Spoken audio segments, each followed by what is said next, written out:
Bob and Bill were hanging out at the tavern, and Bob had to admit that things weren't going too well at home. My wife and I just don't hit it off at night, he says. Well, I hate to admit it, and I'm afraid I just don't know how to make her happy anymore. Ah, Bill says, there's really nothing to it. Let me give you some advice. At bedtime, just switch on some soft music, turn the lights down real low, and spray some perfume around the room.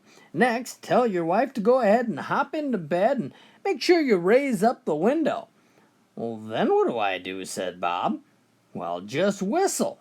Whistle? Yeah, that's right. I'll be waiting outside the window, and when I hear you whistle, I'll come inside and I'll make sure that she's happy. A guy was walking along one day and he spots a sign outside of a house that says talking dog for sale. Well, he was pretty intrigued, so he walks in. So, what have you done with your life? He asks the dog. Oh, I've led a very full life, says the dog.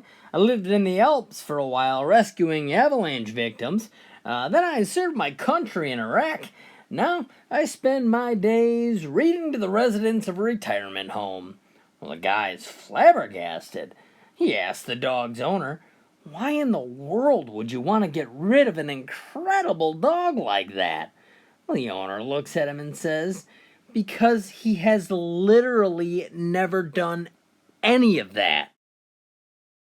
A ventriloquist is performing on stage with a dummy in his lap. He's telling a dumb blonde joke when the young platinum-haired beauty jumps to her feet. Hey, what gives you the right to stereotype blondes that way? What does my hair color have to do with my worth as a human being, she says. Well, the ventriloquist says, listen, lady, these are just jokes. Sit down, we can move on with the show. You keep out of this, she says. I'm talking to that idiot on your knee. There was a guy was walking through the city when he was stopped by a dirty-looking guy asking for a couple of dollars for dinner. Well, the guy took out his wallet and pulled out $2 and said, if I give you this money, are you going to take it and buy whiskey? Oh, no, I stopped drinking years ago. Well, they're going to use it to gamble? Oh, I don't gamble. I need everything I can just to stay alive. Well, you're going to spend the money on greens fees at golf courses? Are you nuts? Said the guy.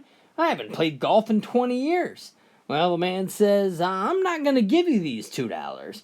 Instead, I'm going to take you home to my wife for a home-cooked meal. How about that? Well, the guy was astounded.